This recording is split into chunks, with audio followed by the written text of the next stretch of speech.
Chairman थे। आपको मालूम होना चाहिए कि बाबा साहब को ड्राफ्टिंग कमेटी का चेयरमैन ऐसे ही नहीं बिठा दिया गया था। तत्कालीन सरकार जिसने बाबा साहब को संविधान सभा में जाने के लिए दरवाजा, खिड़की और रोशनदान तक बंद कर दिए थे। सुनना सच्ची बात है ये। इसके बाद में 46 के अंदर संविधान सभा का निर्माण हुआ तो बाबा साहब अम्बेडकर महाराष्ट्र से पश्चिम बंगाल के गए। वहां पर जोगेंद्रनाथ मंडल, शेड्यूल कास्ट फेडरेशन का अध्यक्ष, उसने बोला कि बाबा साहब अम्बेडकर आपको संविधान सभा में जाना आवश्यक है, हमारा जाना आवश्यक नहीं है। और उस संविधान में जाने के लिए 5 एमएलए की वोटर यानी कि समर्थन आवश्यक था। तो पश्चिम बंगाल के अंदर खुंदेल, जसोर, बालेश्वर और फरीदपुर और चटगांव की पहाड़ियां, ये 4 जिलों ने बाबा साहब अम्बेडकर को संविधान सभा में जाने के लिए वोट दिया। जब बाबा साहब अम्बेडकर संविधान सभा में गए तो भारत सरकार ने 1948 के अंदर ये 4 जिले पाकिस्तान में दे दिए। क्या संविधान की बात करते हो?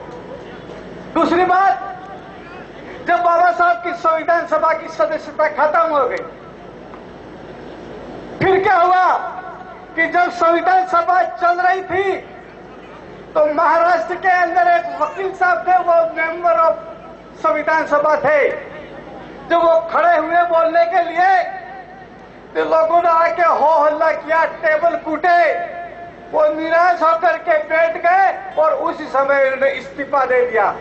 उस सीट से बाबा साहब पुनः जीत करके वापस संविधान सभा में आए। ये बात मैं आपको कहना चाह रहा हूं। अब ये बाबा साहब अम्बेडकर जो थे वो संविधान सभा में ड्राफ्टिंग कमेटी के चेयरमैन कैसे बने? अरे कोई नहीं चाहता है भाई, क्यों आप कह रहे हो? वो बात यह है कि 46 तक तत्कालीन सरकार का यानी कि ब्रिटिश गवर्नमेंट का ये एजेंडा था कि भारत के अंदर महात्मा गांधी, पाकिस्तान के जिन्ना और बाबा साहब अम्बेडकर 3 वारी से उनको भारत सुपुर्द करना पड़ेगा, ये एजेंडा था। 1947 के अंदर अंग्रेज सरकार पलटी मार गई। 14 अगस्त 1947 को पाकिस्तान दे दिया मोहम्मद अली जिन्ना को।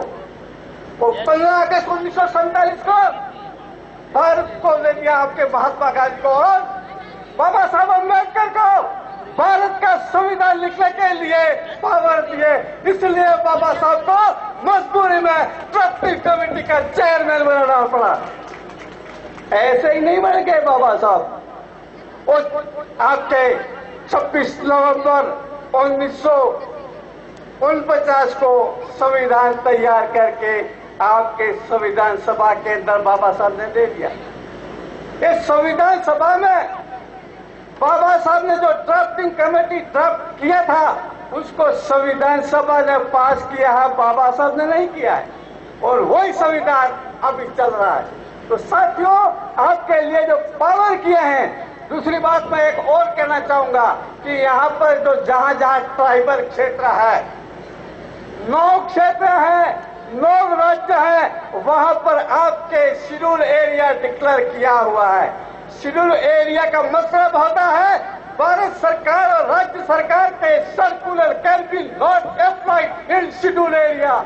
ये अधिकार आपके संविधान के अंदर दिया गया है। उसकी पालना के लिए हम लोग यहाँ पर 1246 दिन धरना बैठ करके हैं। आपकी राजस्थान सरकार हमसे बात नहीं कर रही है। क्या बात करते हो आप? आपके मेरे टीवी पे ऊपर सुना कि नरेंद्र मोदी बोल रहे हैं, क्या बोल रहे हैं कि हमने सबसे ज्यादा बाबा साहब का सम्मान किया। हम इनका भी स्वागत करते हैं, लेकिन हम लोगों को 1246 दिन हो गए यहाँ पर continue Holi, Diwali, Sunday, Monday, every holiday हम यहाँ पर बैठे हैं। हमसे भारत सरकार क्या राजस्थान सरकार बात नहीं करती है, और बात करने का अधिकार हमारे नेतृत्व इस क्षेत्र के अंदर हमारे माननीय सुशील जी बैठे हुए हैं, माननीय गोपीचंद जी बैठे हुए हैं, ये हमारे जो ट्राइबल एडवाइजरी काउंसिल के मेंबर हैं, वो मेंबर भी हमसे बात नहीं कर रहे हैं। अभी लोकतंत्र का सिद्धांत है, आप सभी पार्लियामेंट और विधानसभा में नहीं जा सकते हैं। इसलिए ये हमारे प्रतिनिधि है, आदिवासी की बात को संविधान के अंदर रखे, विधानसभा में रखे, पार्लियामेंट में रखे, लेकिन ये आज तक पार्लियामेंट में रखने की बात नहीं, हमको पूछते तक नहीं है कि तुम्हारी क्या तकलीफ है, क्या नेतृत्व की बात कर रहे हो। जहां तक है ये संविधान का मामला है, संविधान के अंदर ये लिखा है कि इस शेड्यूल एरिया में, यानी कि 9 राज्यों में शेड्यूल एरिया है, उस शेड्यूल एरिया के अंदर आपके according the population reservation should B grants. ये संविधान कह रहा है 5वीं अनुसूची के अंदर, और 5वीं अनुसूची के अंदर आपके 60 साल तक कांग्रेस ने राज किया, और कांग्रेस ने हम लोगों को बेवकूफ बनाने के सिवा कुछ नहीं किया। ये मैं कह रहा हूं इस मंच से। साथियों, क्या बात करता है हम लोगों को यहाँ एक शेड्यूल एरिया के अंदर 5 जिले हैं, 5 कलेक्टर आदिवासी होने चाहिए, 5 एसपी यहाँ पर होने चाहिए शेड्यूल एरिया में, आपके 5 एडिशनल एसपी होने चाहिए, 4 एडिशनल कलेक्टर होने चाहिए, और आपके जो मैं बताना चाहूंगा कि यहाँ पर कितने पद होने चाहिए, मैंने काउंटिंग करके रखा।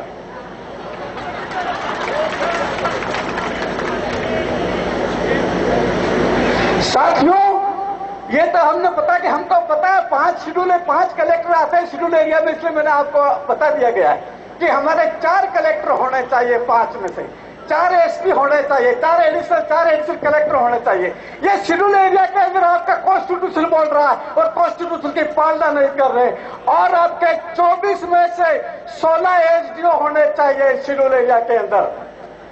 इसके बाद 37 में से 36 तहसीलदार होने चाहिए, 44 में से 31 विकासदारी होने चाहिए। ये पद के अनुसार हमारा यहाँ पर अनुपातिक निर्णय होना चाहिए। ये राजस्थान सरकार नहीं कर रही है, और कांग्रेस ने हमको 1950 में भारत का संविधान लागू हुआ, उस समय से लेकर के 1995 तक सिर्फ हमको एवरेज 12% आरक्षण दिया है, जबकि उसको जितनी वेतन श्रृंखला है उसके अंदर हमको जितनी जनसंख्या उसके अनुपात में दे रहा है। आज की डेट में हम लोग जो यहाँ संघर्ष कर रहे हैं, हमारे लोग रोड पर घूम रहे, हमारे लोगों को आप कुछ रोजगार नहीं दे रहे, 12% दे रहे, इससे क्या होने वाला है, और लिस्ट बनाते हैं। इस भारतीय संविधान की व्याख्या गलत करता है, आपको मालूम होना चाहिए। और मैं कह रहा कि व्याख्या कैसे गलत करते हैं, खबर है? आपकी लिस्ट बनाई जाती है, आपकी लिस्ट बनाई जाती है, 12% लोग देते हैं, 70 में से 12% की नियुक्ति दी जाती है। क्या होगा इससे? तो ये जो है इसकी व्याख्या गलत की जाती है। इसलिए सरकार कोई भी हो, भारतीय जनता पार्टी की सरकार हो और कांग्रेस की सरकार हो, ये दोनों आदिवासी और एससी के समाज के खिलाफ काम कर रहा है। इसलिए हम लोग यहाँ बैठे हैं, हमारे नेतृत्व यहाँ बैठा है, और हम लोग कहना चाहेंगे कि शेड्यूल एरिया को लागू कर दो, हमारी कोई मंशा नहीं है। आज आप लोग यहाँ पर लोग जो नए जवान लोग हैं, और ये जो यहाँ पर जो खराबी हो रही है, यानी कि जो गुंडागर्दी होती है, वो गुंडागर्दी वो कर नहीं रहे, वो गुंडागर्दी करवाई जा रही है भाई। वो तो इमोशनली लोग आ रहे हैं, वो इमोशनली आ रहा है, वो नहीं आता। कौन आता मार खाने के लिए? कोई नहीं आता है, वो मजबूर है, लेकिन इस बात को कोई समझता नहीं है। इसलिए समझिए आप, और समझने के बाद में आप लोग काम करिए। दूसरे समय शायद ज्यादा नहीं होगा, इसलिए मैं कुछ साथियों का जो यहाँ पर अभी वक्तव्य हुआ है उसमें कुछ संशोधन करना चाहता हूँ। 10 वर्ष तक आरक्षण हो, हमारे दलजीत यादव ने कहा, बात सत्य है। ये जो 10 साल तक हुआ था, ये आर्टिकल 230, 330, 332 में है। ये पॉलिटिकल आरक्षण है भाई, वो 10 साल के लिए था, सत्य बात है। और लेकिन ये पॉलिटिकल आरक्षण को हर साल 10 को बढ़ा दिया जाता। कोई कहता नहीं है कि हमारा आरक्षण बढ़ाओ, तो भी बढ़ा देते, क्योंकि इससे इनको अनुयायी मिल जाते, उनको टोकने वाले मिल जाते, इसलिए बढ़ा देते। दूसरी बात 15(4) और 16(4) उसके अंदर आपका रिक्रूटमेंट का है, वो रिक्रूटमेंट के अंदर आपका कोई 10 साल नहीं है, आपका ये बुनियाद है, उसको भारत सरकार क्या आपका कोई भी सरकार आएगा वो चेंज नहीं कर सकती है, सिर्फ पार्लियामेंट टच करती है। इसलिए मेरा इनसे निवेदन है कि आप लोग संविधान को पढ़िए और संविधान को पढ़ने के बाद में आप बात करिए तो अच्छा रहेगा, क्योंकि हम अच्छा नहीं मतलब बुरा नहीं चाहते, हम शांति चाहते, शांति बनाए रखिए और शांति होनी चाहिए, किसी के ऊपर बुरा भाव नहीं होना चाहिए। ये कह रहा यहाँ पर लोग मैंने सुना ये आसपुर के अंदर कार्यक्रम हुआ, रैली हो रही थी। मैं पुलिस प्रशासन से भी कहना चाहूंगा कि वहां पर जो है आप लोगों की मौजूदगी में क्या हुआ भाई, तलवारें कहां से आ गई है, तलवारें होगी अरेस्ट करिए, क्या मतलब है आप अशांति कौन फैला रहा है। और मेरा यहाँ से निवेदन यह है कि इस क्षेत्र में पुलिस प्रशासन के अनुपातिक रूप से यहाँ पर नियुक्ति होनी चाहिए। हमको विश्वास नहीं रहा, आज हम लोग आसपुर के अंदर यहाँ पर लोगों को लाने के लिए हमारे साथी गए, लोग डर रहे हैं क्या होगा, वो उस समय जो कर रहे थे, अब उसमें तो असामाजिक तत्व होते तो करते, लेकिन लोगों के अंदर भय है। हमको यह पता है कि आपको डरने की क्या जरूरत है भाई, हम है ना, हम आपको शांतिपूर्वक ले जाएंगे, फिर भी लोगों को लगता है कि पुलिस वाले पकड़ लेंगे तो हम लोग पुलिस प्रशासन से भी ये कहना चाहते हैं कि हमारा ये निवेदन है कि आप लोग जो है अनुपातिक रूप से वहाँ कहिए और जो गलती करता है उसको आप अरेस्ट करिए, सब कुछ करिए, हम मना नहीं करेंगे, लेकिन निर्दोष लोगों को नहीं होना चाहिए, हमारा कहना। दूसरी बात एक है, हमारे गोवर्धन जी यादव बोल के थे, क्या बोल गए थे, भगवान का नाम पूजा। तो एक बार क्या हुआ, बाबा साहब को इनके अनुयायी पूजा करने चले गए, वो बाबा साहब ने लकड़ी मारी, उसने कहा भाई अगर तेरे को काम करना है तो मेरे जो बताए हुए काम है उसको कर, मेरी पूजा करने की जरूरत नहीं है, इससे पूजा नहीं करती। बाबा साहब ने आपको क्या कहा वो काम करिए तो बाबा साहब की आत्मा को शांति मिलेगी, नहीं तो पूजा करने से कुछ मिलेगा नहीं, है मेरा कहना है।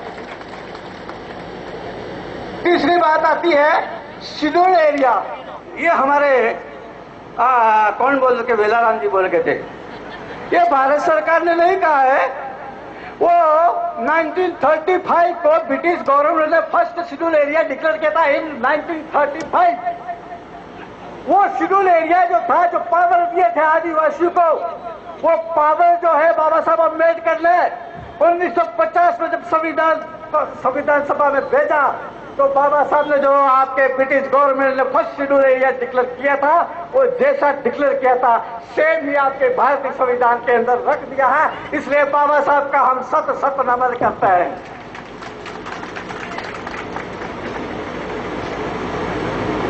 एक हमारे पालीवाल जी बोल के थे, अच्छी बात है, इन्होंने कहा था कि बाबा साहब ने कहा था हिंदू धर्म में जन्म लिया है यूं, लेकिन बाबा साहब ने कहा यह बात राइट है, हिंदू धर्म में जन्म लिया ये तो कहा था, लेकिन एक बात और आगे थी वो साहब बोले नहीं, वो उसने कहा था मैं हिंदू धर्म में मरूंगा नहीं। ये बात सत्य है गलत है? सत्य है। इसलिए क्या है आप लोगों को समझना चाहिए कि कोई गलत कह देता निकल जाता है, मेरे से भी निकल जाएगा, मैं माफी चाहता हूं किसी साथी को, लेकिन मैंने जो बात कह दी। दूसरी बात जो है, आपके यहाँ पर शेड्यूल एरिया के लोग हैं, यहाँ पर आपके 1950 में जो संविधान लागू हुआ उस समय से हमने 12% आरक्षण दिया, वो भी 1 से लगा करके 10 तक वेतन था, यानी कि चपरासी, बाबू, कांस्टेबल और ये पटवारी वटवारी, बाकी ऊपर वाले पदों में नहीं दिया। इन्होंने ऊपर वाले पद सब खा गए। तो मैं ये कह रहा हूं कि हमको ऊपर वाले पद चाहिए भाई। दूसरी बात क्या, 1950 से 1955 तो 45 साल तक खाती रही कांग्रेस। ये आपके अधिकार खातिर ये कांग्रेस के लोग ज्यादा नहीं आते हैं, कुछ जानते हैं कि हमारी वहां पिटाई होने वाली है, लेकिन मैं आपके भारतीय जनता पार्टी वाले के साथियों से भी मैं कहना चाहूंगा, आप चुप रहे, बोले नहीं। अभी तो विरोध पे लोग विरोध करते हैं, आपको विरोध भी नहीं करता, इसका मतलब है you are participate in that position. तो हमारा ये है, इसलिए 1995 में 22 मार्च 1995 को एक पहले अधिसूचना जारी हुई थी, उसके अंदर एसटी को 45%, एससी को 5% दिया था, यहाँ बढ़ा दिया। ये था आपके बलिराम भगत राज्यपाल जिन्होंने अधिसूचना जारी की थी। उनकी अधिसूचना के बाद में आपके 7 नवंबर 1996 को दूसरी अधिसूचना जारी हुई, उसके अंदर आपको वो ही दिया गया। और 22 मार्च 1998 को तीसरी अधिसूचना जारी हुई। इसके अंदर आपके 1 से लगा करके 10 तक पद हैं, वो पद जो है उस पदों के अंदर आपको 45% आरक्षण दे दिया। मान लीजिए सुशील जी के एक स्टेटमेंट मैंने पढ़ा था, बेटे हैं कोई बात नहीं है, हम सुधारा कर लेते हैं। उसमें कहा था कि बीजेपी ने आपके आरक्षण दिया 45%, तो बीजेपी ने दिया नहीं, बीजेपी ने 9वीं ग्रेड को 10वीं में अपडेट किया था, वो बीजेपी ने किया था, बाकी कांग्रेस ने किया था। तो ये इन्होंने 45% भी आपके छोटे छोटे पदों में दिए। इसलिए हमारी डिमांड ये है कि 1 से लेकर 23 तक वेतन श्रृंखला है, उसके अंदर हमको 45% नहीं 70% हमारी जनसंख्या है, 70% जनसंख्या का रिक्रूटमेंट दे दियो। हमारा कोई भी ऑब्जेक्शन नहीं है और कोई अशांति नहीं होने वाली है, हम होने भी नहीं देंगे। लेकिन हमारे लोग भूखे हैं, भूखा भिखारी क्या करे, आपकी दुकान दिखता हो। तो ये परिस्थितियां पैदा होती है, ऐसी परिस्थिति नहीं पैदा होनी चाहिए। ये संविधान जो कहता है उसकी पालना के लिए हम लोग यहाँ बैठे हैं। हमारा जिला प्रशासन और पुलिस प्रशासन का बिल्कुल सहयोग है और हमारे यहाँ राजनीति करने वाले लोगों का सहयोग ही है, लेकिन हमको यहाँ बोलते नहीं है।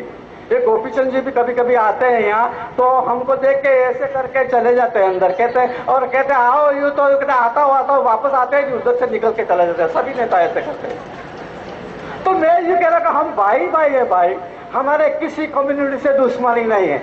हम चाहते हैं कि सबको दो हाथ, हमारा बोझ नहीं है। हम चाहते हैं कि ब्राह्मण को भी रिजर्वेशन दो, राजपूत को भी रिजर्वेशन दो, बनिए को भी रिजर्वेशन दो, यानी कि हर कौम में रिजर्वेशन दो। According to population reservation should be grant. ये हमारा ऑब्जेक्ट है। इसी बात के साथ में मैं मेरी बात समाप्त करता हूं। मैंने कोई गलती कह दी हो तो माफ करना। जय भारत, जय भीम। बहुत बहुत धन्यवाद। शेड्यूल एरिया संघर्ष समिति के प्रदेश संयोजक ने अपने मन की पीड़ा, अपने मन की क्या, यहाँ शेड्यूल एरिया में रहने वाले समस्त लोगों के मन की पीड़ा, वेदना को यहाँ पर प्रदर्शित किया। पतन के उपरांत